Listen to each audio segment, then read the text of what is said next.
We have a friend right now in Israel who's there as we speak. Jason Lyons, Jewish Republican liaison, former chairman of the United States Israel Security Alliance, and has a degree diploma from Harvard Business School in negotiation mastery. Jason, can you hear us? Patrick, how are you? Thank you. I hope you can see me and hear me with the old city in Jerusalem in the background. I can. So how are things there? If you were to give us a understanding or what the feeling's like when you're talking to people, how are things right now in Jerusalem? I would say I would equate it as Floridians as the calm before the storm. We know a Hurricane 5 is coming. The most beautiful weather is usually a few hours before the hurricane hits. I would assume that within the next coming days, the world will see an incursion like nothing they've seen before. There is no one in the world that has actually ever seen the might of the Israeli army. They've been very meticulous, precision-like in dealing with terrorists, specifically Hamas, over the last 30 years. And they have done everything they could possibly do to avoid collateral damage. Sadly, there will be collateral damage. The biggest challenge we have right now is there's approximately 150 hostages, many nationals from foreign countries. We have a number of diplomats here. I am meeting later on this evening, very late, possibly early this morning, with Representative Mills, who set this up, came out here to try to do some negotiations. I don't want to go into all the details. The Secretary of State is right next door to me. I'm at the King David Hotel. He's literally next door. And I want to first of all thank Senator Rick Scott, who has been in touch with me hourly over the last week since the war broke out. What else can I answer for you, Patrick? You know, you hear messages about the left and the right in Israel. The left is like, hey, why don't we negotiate and, you know, let's figure out a way to make this work. And, you know, these guys are saying every time you bomb us, you know, we're going to be, you know, showcasing and taking out one of the hostages. And the right is saying, no, we cannot negotiate with terrorists. That's what the media is saying. Are you feeling more of a unified group going up against Hamas, or is there some level of a division between the people in Israel? Well, I think, you know, in the past, the Israelis have traded 1,000 for one. You know, in baseball, that's probably the equivalent of a player to be named later. The horrible trade. They did it for Shalit many years ago. You know, now you have probably a tremendous amount of pressure coming from the Americans, the Germans, Australians. They all have hostages there. You know, they don't want to be part of this. So Netanyahu's walking a very fine line right now. And President Biden, who I thought spoke quite well the other day, you know, let's see where the action is. But I don't like to unnecessarily throw people under the bus, even though his relationship with Israel to date hasn't been great. But he did give a very strong speech the other day. And I think for the most part, Israelis have had enough. I was at the base probably closest to Gaza 2 days ago. I was with the Major General. He pulled me aside because he didn't want his soldiers hearing what he was telling me. But he tried to describe to me the catastrophic things that he personally witnessed over the last 48 hours, seeing not just children, babies, heads decapitated, little girls with blood all over them, women that had been raped and left for dead.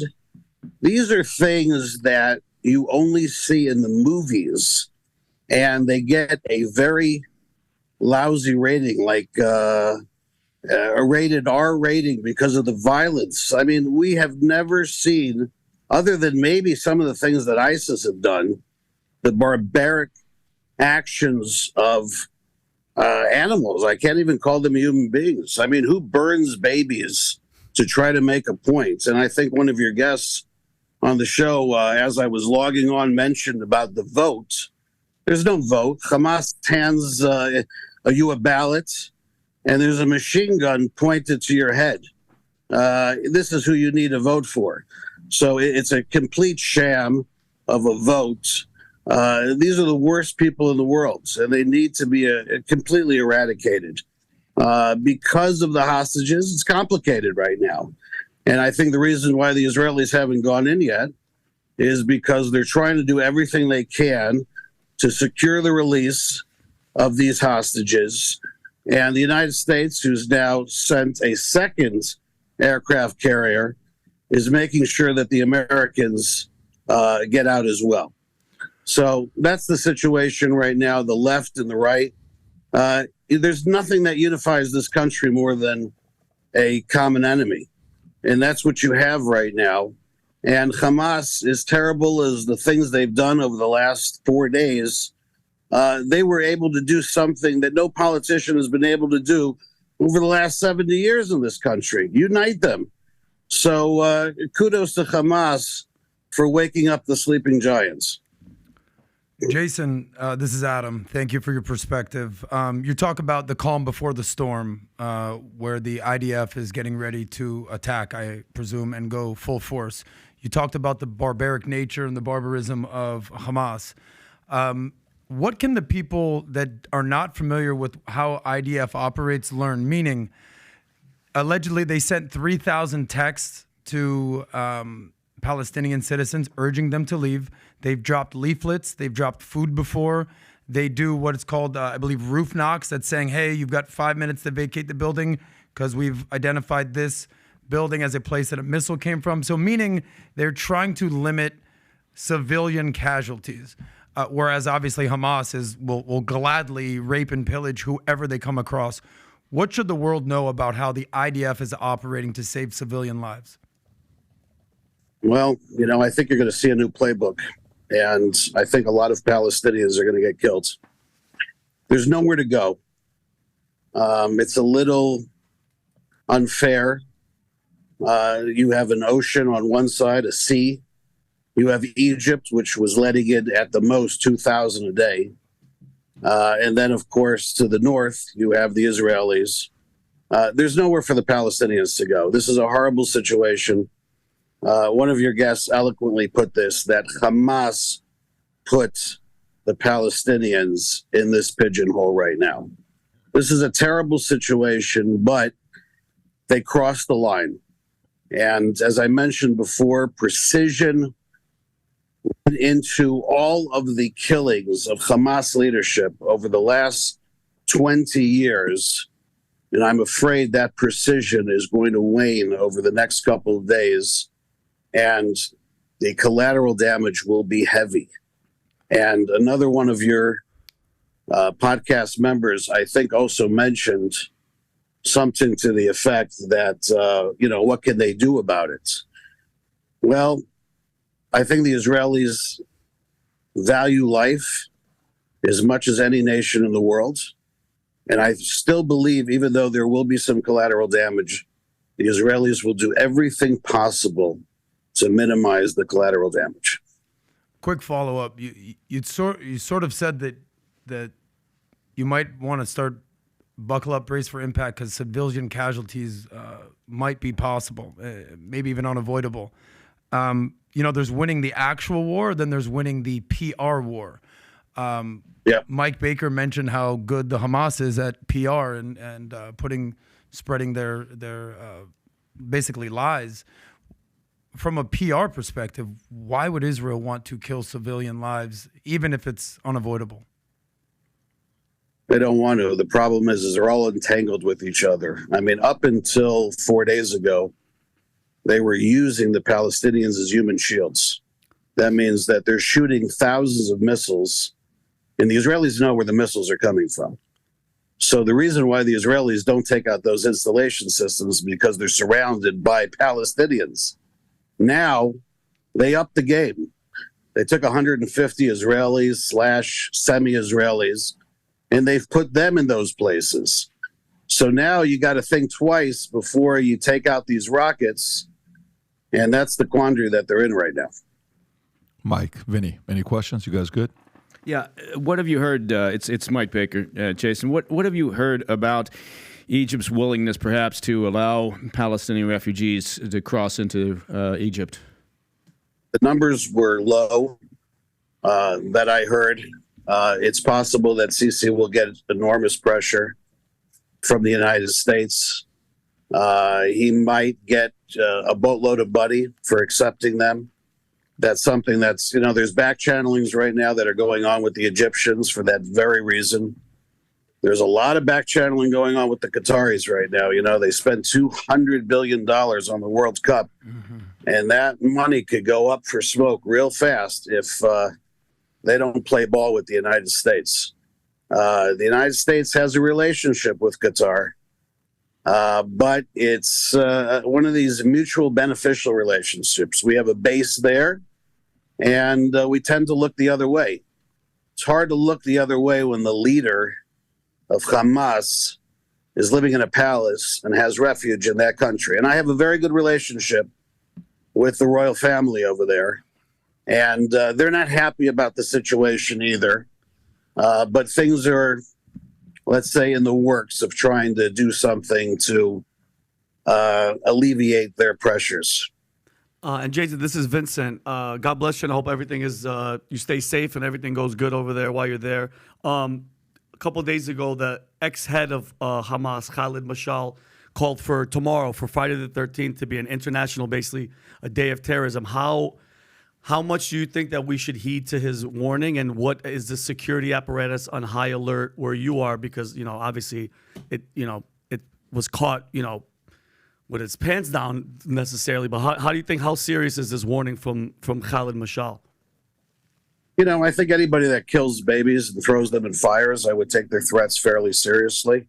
Whether or not the Israeli Arabs, I am in a hotel right now which has hosted probably every president since Lyndon Johnson. And there are probably 30 or 40 Arab Israelis that are working here. And don't think for a moment that the guests here at this hotel weren't thinking, what are the possibilities that these guys will take a kitchen knife, and run through the dining room. We just heard that in the Old City, which is right behind me, 2 people were shot today. So, yes, there is a risk. I would say Jerusalem is probably the least risky. We did go to a number of places in Israel today that I would say is a little bit more concerning. The answer is I don't want to dare the terrorists by telling you that I'm not concerned about it. So I'm going to say that I'm hopeful that tomorrow will be peaceful. I plan on staying here in Jerusalem. We do have added security here. I have a personal detail myself. I have kids. I have a wife. I have parents. They're concerned. I will tell you that as a Jewish American, when I was a young boy, my mother used to tell me that every Jew needs a passport in case one day they have to run to Israel. This is the first time in my 55 years where I have actually seen people trying to get passports to run away from Israel. It's a very sad day for the Jewish people. A lot of us have family members that were in the Holocaust. My mother-in-law was born in a DP camp. My wife lost grandparents from both sides and 5 children and had to start over again. And my wife's grandmother has numbers on her arm. She was in Auschwitz. So, this is a very scary time. And somebody mentions about proxies, whether it was Iran with Hezbollah and so on and so forth. Iran is a wonderful country. The people of Iran are as good as they come. I know Patrick is from there. And if Patrick was an American citizen, I think he could be president of the United States one day. We've spoken about that. And I think these are bad apple regimes. These are not bad people. There's the Palestinian people, for the most part, are good people. I get a little slack sometimes when I say that to my Jewish friends, but the fact is that they're pigeonholed right now. They don't want to be there any more than anybody else. So let's hope for the best. I hope the world understands. One of your guests made a brilliant observation that in a couple days, you're going to see headlines like 25,000 Palestinians died and 2,000 Israelis died. And people are going to start doing the math and say, well, that doesn't sound right. But unfortunately, in about a week or two, I'm predicting that the world will forget how this started, and it will go back to the basics of it was the Israelis, apartheid state, so on and so forth. And I hope at least this time, with these children that were slaughtered, these women that were raped, these daughters, sons. I was telling Patrick before that I had just left the house of two parents who lost their son last night. They said goodbye to him last night, and that's it. And the funeral was probably going to be a few hours later. But I hope the world remembers how this began, because it is going to end with the full might of the IDF. And in a couple of weeks, people are going to forget, and they're going to say, oh, the IDF just railroaded these people and hosed them down. But try to remember, if you can, how this all started. Jason, this is Adam again. One more question for you. Jewish American as well. I love America. I love Israel as well. I was just there 3 months ago. I took my mother for the first time in 30 years. She used to live on a kibbutz. She did not recognize the country because she's like, oh my God, it's like the economic growth has been incredible. My question is about Bibi Netanyahu. When I was there, I saw the protest, everything that's going on in the Knesset, the parliament, the Supreme Court, Tel Aviv, super liberal. It was right after their Pride Week. Obviously, Jerusalem, traditional, conservative. The political upheaval is tangible there. You could feel it. So what's the future of Bibi? Is he... what do the people feel about him? There's conversations that he's sort of turned a blind eye to kind of allow this to happen so he can sort of gain more power and have more excuses to do anything like this. From your perspective, he's the longest running prime minister in Israeli history. I think this is like his 5th term in 16 years. What's the future of Bibi? I would never bet Bibi Netanyahu out. Let's go through his history. His brother was a decorated soldier. He lost his life at Entebbe. It was a mission that he ran. He was the only person that was killed in that mission. It was one of the most heroic events ever in the history of this country.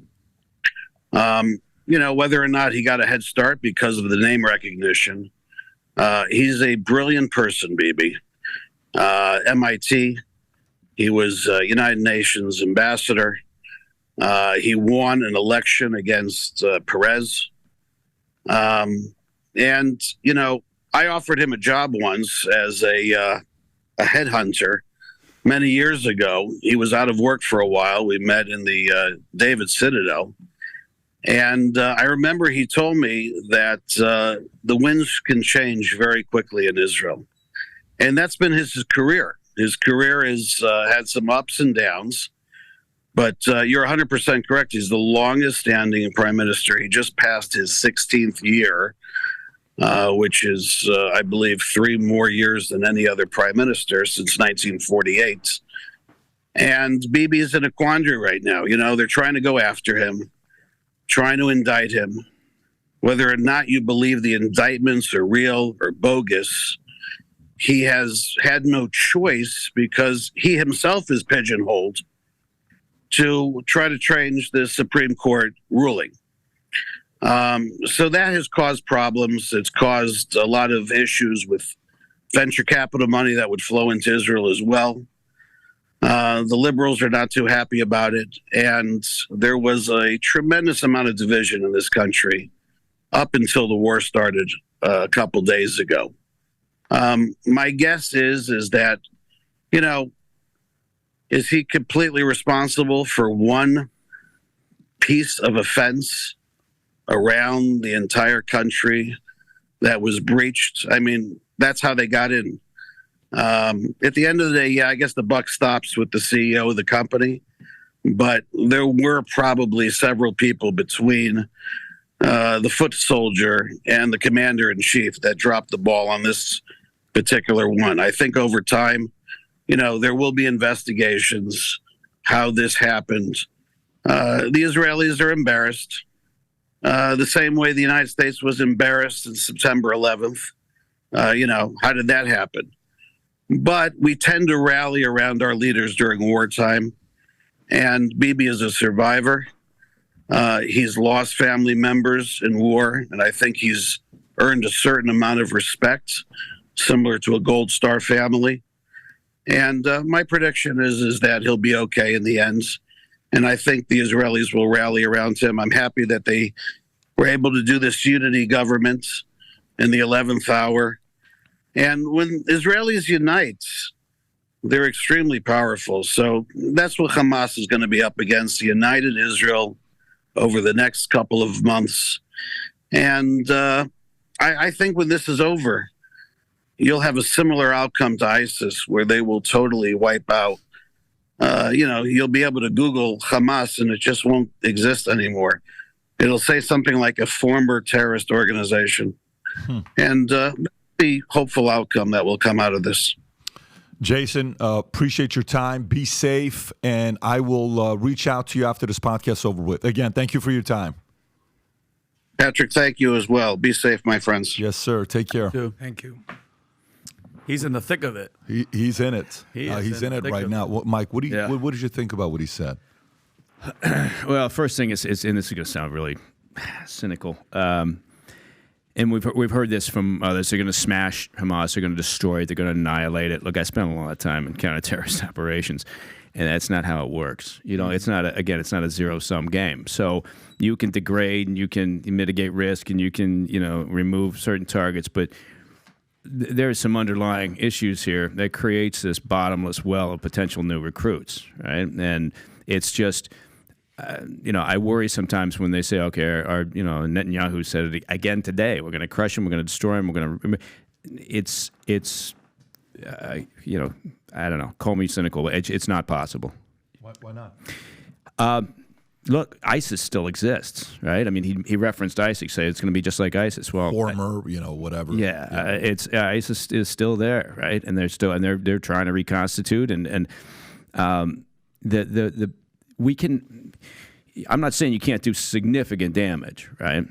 Part of that is dependent on how solid your operational intelligence is and how quickly you can act on that intelligence. So we can do a great deal of damage, but I would argue that if you want to destroy Hamas, you've got to get rid of the Iranian regime. That's the head of the snake. And it's not, again, he's absolutely right, but nobody's arguing against Iranian people. It's just like with Xi and the communist regime and his lockdown on the people. Nobody's arguing about the Chinese people. They're fantastic. It's social, cultural, great history, but it's this regime. And the Iranian regime, as far as, I'm not going to shift off this position. They're responsible, for the vast, majority of funding for Hamas over the years. It's always coming from Iran. Same with Hezbollah, and they've done it for a reason because they've got this ability now to surround Israel and to look and also look. Hamas knows, Hezbollah knows if there's stability. Right, like if you got this agreement between the Saudis and Israelis, and you got the Gulf states in there, and they suddenly and you get without instability, what is Hamas? Right, what is Hezbollah? And frankly, what is the Iranian regime? So, but I think you can't take those. You can degrade them significantly, but you're just not gonna remove the core problem.